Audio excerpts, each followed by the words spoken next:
Hey, welcome everybody to another episode of the Potent Productivity Podcast. I'm your host, Sarah Pitts, and with me, as always, is the lovely Robert Quebecer. Hey, Robert. Hello, hello. Welcome to season two, everybody. Yeah.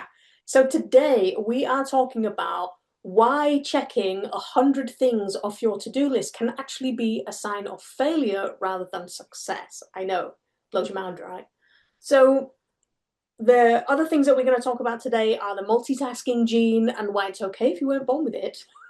How we're going to shift from an action strategy to an emotion strategy and why that's actually a step forwards, not backwards. And then two questions that we can use to restore control.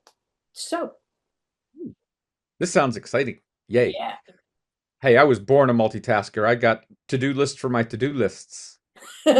Yeah, I love to do lists, but I am really terrible at trying to do multiple things at once, right? So I often say to people, and people read it in my book, Stop Doing It All, that if there's a multitasking gene, then I was not born with it. It's not something I have because I can't have like 10 different tabs open in my brain. I have Right. to be like, right, I'm doing this thing now, and now I'm doing this thing. And I can do parts of jobs. Like at the moment, I'm juggling writing another book and doing a training for next week. And the jobs that are involved in those things are completely different. And that involves switching my brain from one thing to another. This is the Potent Productivity Podcast for entrepreneurs, creators, and business owners who are tired of busy work, burnout, and advice that sounds good but changes nothing. We go beyond hacks and hype to talk about the real emotional journey behind building meaningful work, the doubt, the pressure, the resilience, and the breakthroughs. If you want more clarity, stronger momentum, and a business that actually fits who you are, you're in the right place. Be sure to subscribe, like, and comment so you don't miss a thing. And I can't constantly think about one thing if I'm trying to do something else. So for me, it's like drawing the boundaries and going, right, okay, stop thinking about this and just focus on that. I don't know if it's the same for you. It's like I think that this is the biggest dilemma for just about every solopreneur. I have all these things to do. They need to get done today Mhm. and or this week or whatever. And it's like all of a sudden there's the overwhelm that kicks in because I know that even though my mind can think multidimensionally, and go all over the place and things like that, my hands can still only do one thing at a time. I Yeah. haven't learned how to type on two different keyboards on two different computers at the same time yet. Oh, wouldn't There are that be some people who great? can, Yeah. right? It would be, yeah, but I haven't figured out how to do that yet. No. So, it's like our minds work multidimensionally, but it all comes out serially. In other words, one thing right after the other. And you're right. When I have to switch tasks, I have to reorient, and reorienting takes time. Oh, yeah. And I go back to when, I had my restaurant and my chocolate shop, and I was having my full-time job at the federal government at the same time. Wow.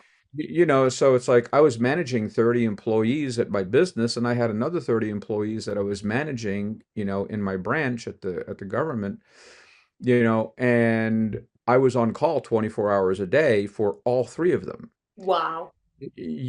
So it's like, yeah, I don't know, I still don't know how I did it, but anyhow, I didn't just manage. I mean, it's like I had strategies that I had to build in place so that I had some semblance of sanity. But my whole point in this, is not to be impressive or anything. It was like it took time. I had to be like, okay, where are my feet? Where am I? What's this about? What's this related to?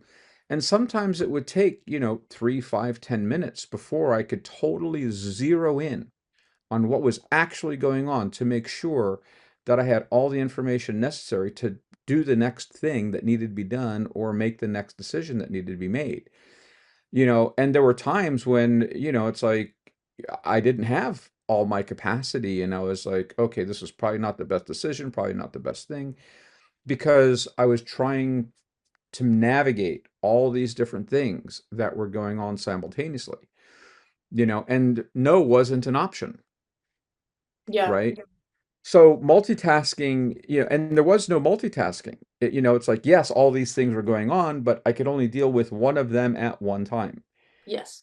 You know, so yeah.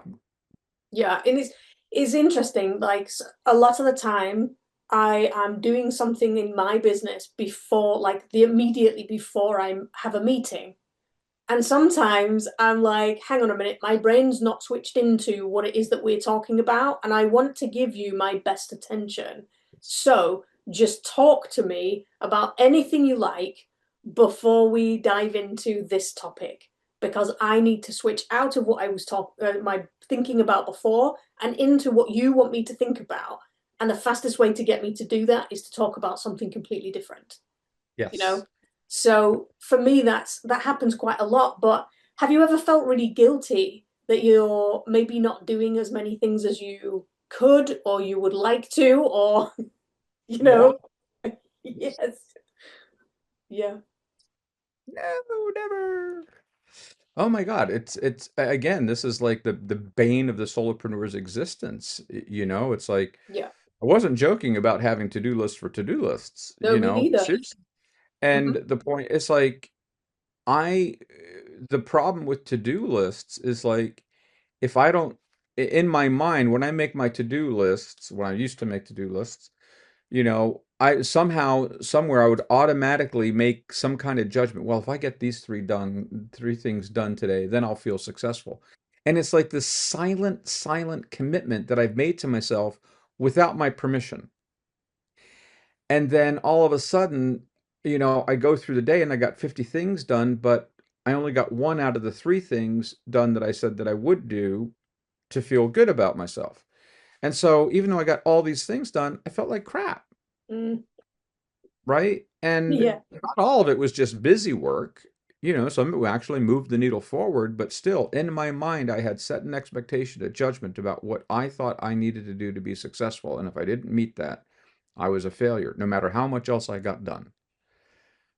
Yeah. And I think that's really where the idea of founder's fog comes in, Mm, because you're kind of blinded by so many things that you have to do that you end up doing all the little things because you can check more things off the list. But those things don't necessarily move the needle forwards in your business. And so then we start doubting our ability to be able to do those things. And that's where I like to use the idea of a doubt tax, you know? So it's like the longer you spend second guessing yourself, the longer you spend worrying about stuff or overthinking everything, that actually is costing you real money in your business, you know? absolutely. And, when I have that, what we call the founder's fog, it's just kind of like sets over me. And it's like, it becomes difficult to make the right decisions at the right time. I Mm. have confused um, productivity with achievement, Yeah, right? There's a big difference. yeah, I could be productive, but that doesn't mean I've achieved anything. It doesn't mean I've reached my goals. no, no, My goals are what means everything, right? yeah. And it's interesting. I use an app, it's a free app called Todoist. And Mm, it's great because it's like emptying my brain of all the things that a particular task needs to be done.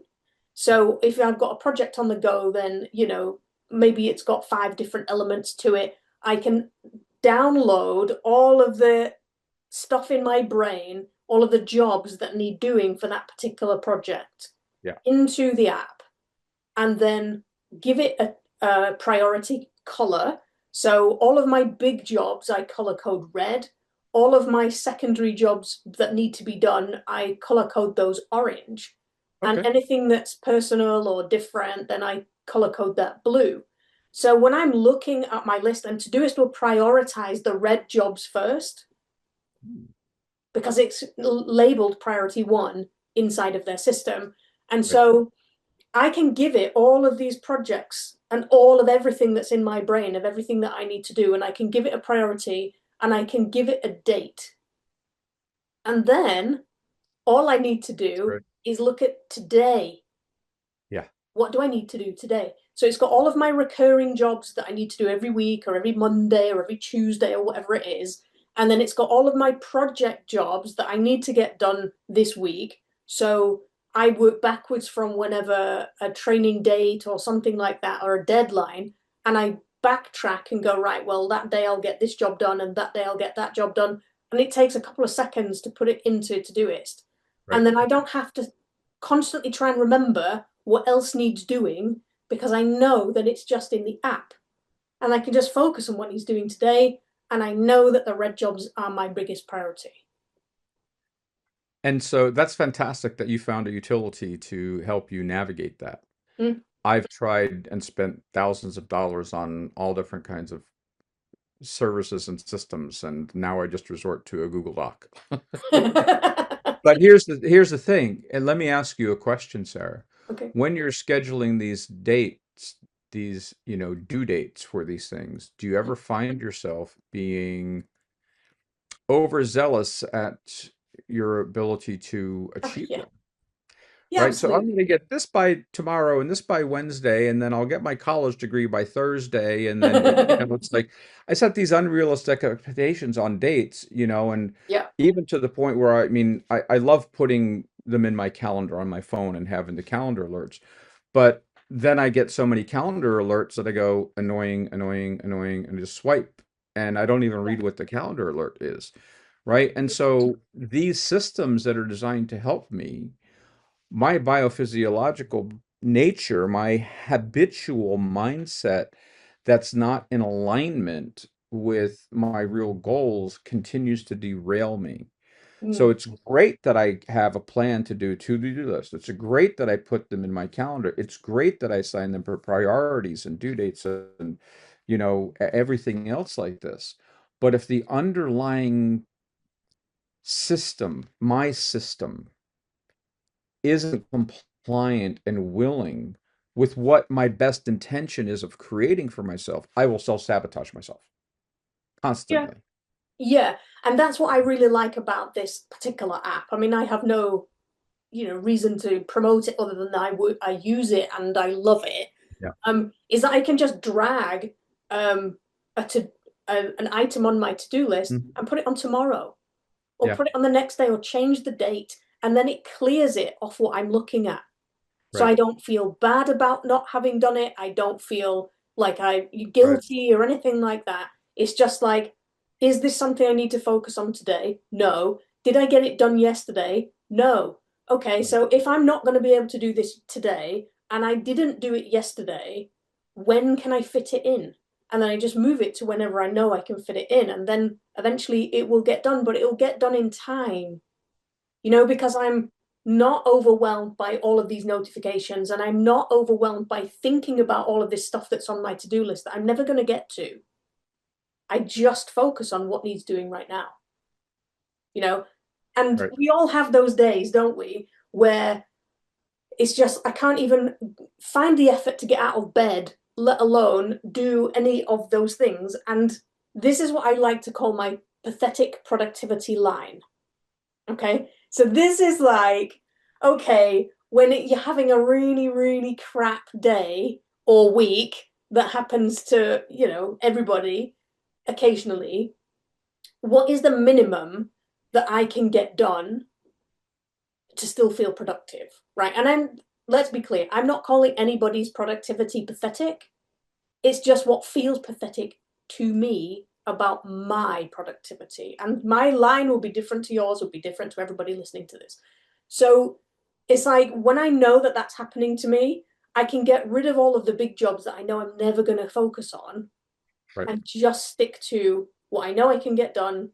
And then in the possibility that I have more time or more, concentration than I thought I would, then I can get some stuff done from tomorrow or from the next day or whatever. And that to me works so much better because it takes away all of my pressure. Yeah. Well, I have a few comments. So first of all, when you're talking about your ability with the app, to be able to move things, I'm like, oh, it gives you the ability to procrastinate. Oh, I like that. Um, That's not the point. I know. It does. That's where my head went. Like, Okay. ooh, I can procrastinate. But I mean, it's not that I'm not good enough doing that anyway. But the point is like, you know, what this comes down to, and what you just shared really comes down to, this alignment that we keep referring to. It's like, what am I really trying to achieve? What am I feeling here? Where's my alignment?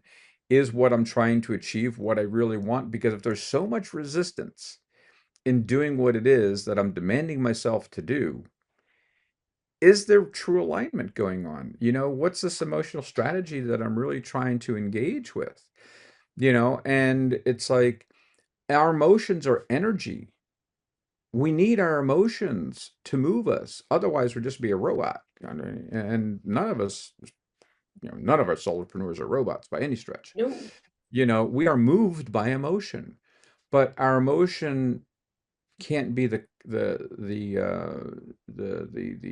driver of the pilot, right? Mhm.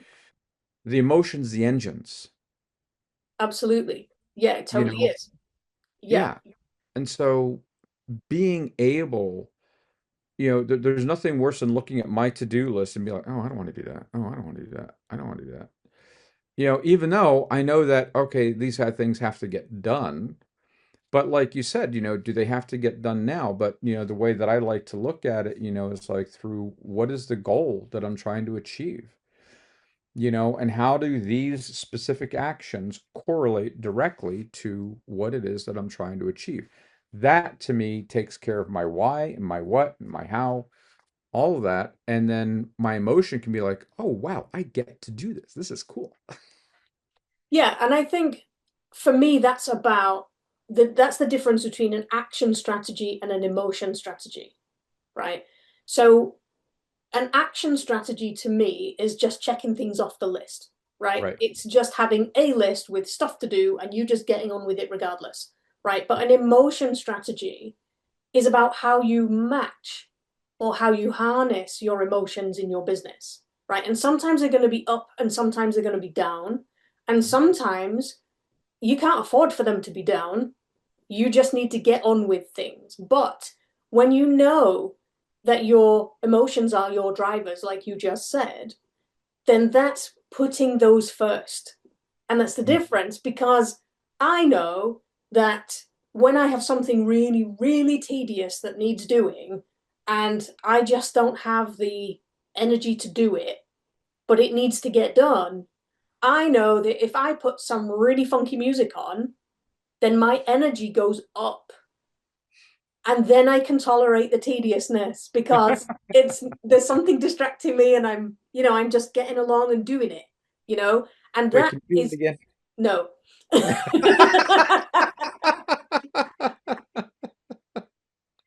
No, never.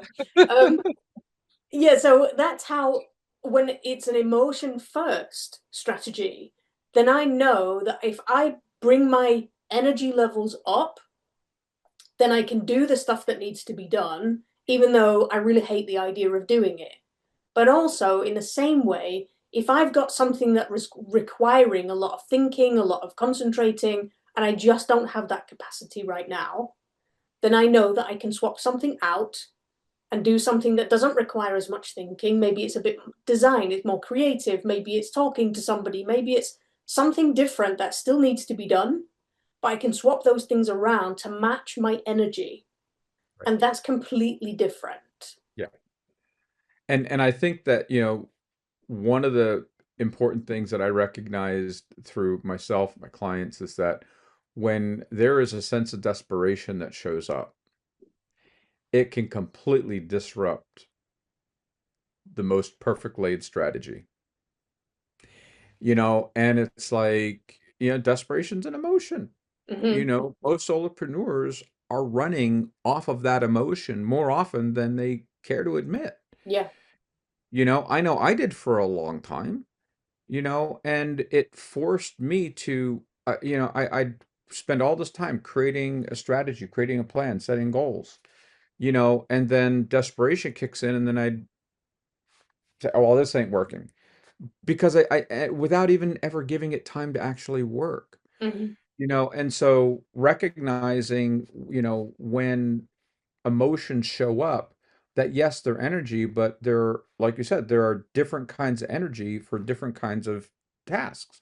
Hmm. And when you put on, funky music and, do your little jig, it's, and I do the same thing. I love music, it's like I love house music, energy house music, and I Hmm. play that in the background, and it's got a vibe and a beat to it, and it's like I can just kind of crank things out. Hmm.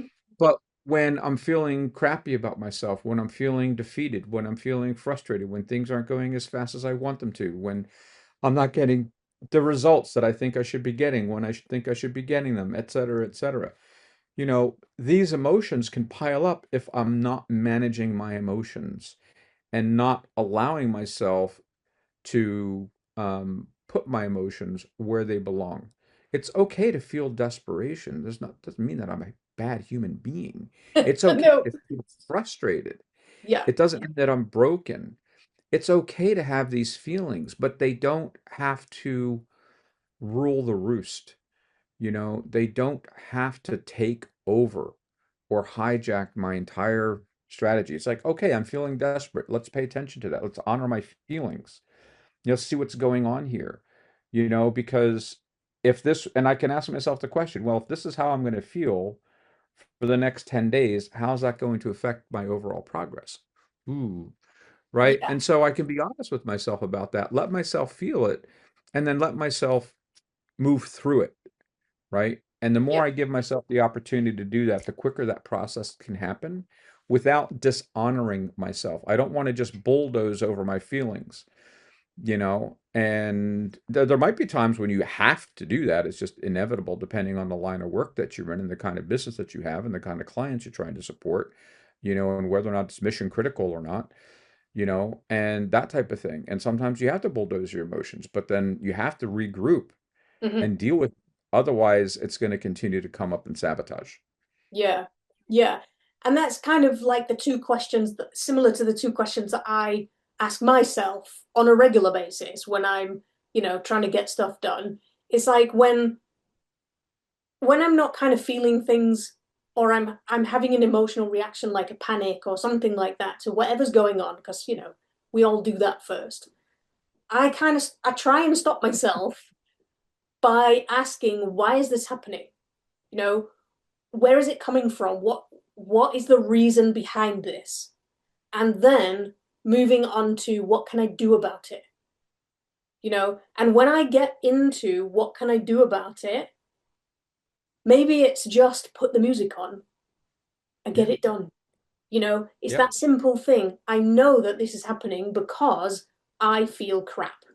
Okay, well, if I'm feeling crap, let's try and make myself feel a bit better. How am I going to do that? Let's put some music on, you know? And this task doesn't involve thinking, so therefore I don't need to, don't need this the peace and quiet to concentrate.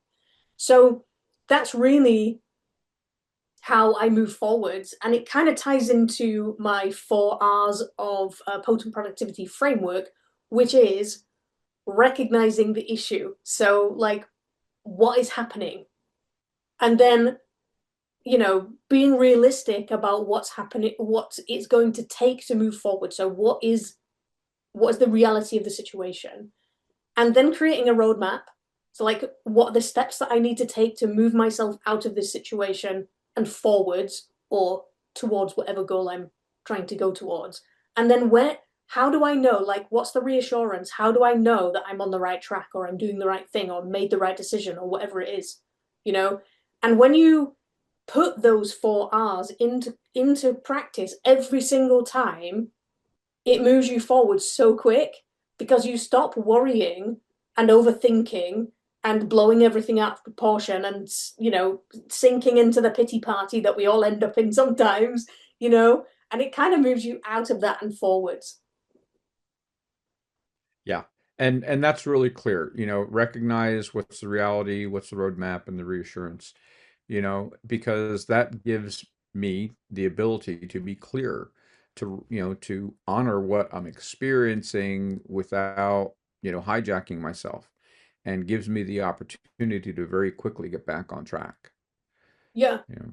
Yeah, and This is one of the strategies that I teach inside of the Potent Productivity Academy, and it helps to take solo entrepreneurs from this emergency room kind of feeling about their business into like a potent kind of CEO version of themselves, where everything's a little bit more structured, everything's in its place, and then it's more strategic decision making and driving the business towards growth rather than feeling like you're in that emergency room all the time.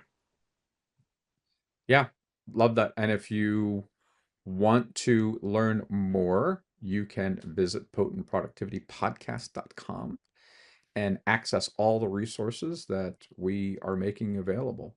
But most importantly, I would like to know personally, it's like, what are you struggling with? How do you find yourself creating a to-do list and then, feeling overwhelmed by it? What is it that you think is stopping you, from getting that achievement that you so desperately want? You know, let us know because we'd love to have a conversation about it. Yeah. So don't forget to subscribe, and you can do that. You can find out where to go to do that at potentproductivitypodcast.com. So, Excellent. as Thank you, always, Sarah. this has been a great conversation. I could probably talk to you all day, but yeah, I think this is a good place to leave it. I agree. Thanks so much, everybody. See you next time. See ya. Cheers. Welcome to the Potent Productivity Podcast, where we pull back the curtain and dive into the real emotional journeys behind entrepreneurship. We're your hosts, Sarah And Robert. And we know that building a business isn't just about crushing your to-do list or chasing overnight success. It's about navigating the ups and downs and unexpected turns that come with following your passion.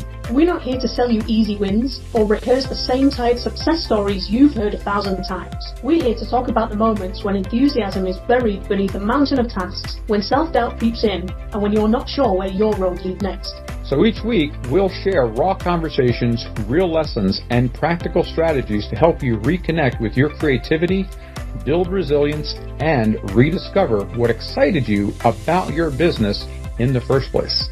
If you're ready for honest talk, community, and actionable inspiration, you're in the right place. Let's get real. Let's reclaim your potent productivity together.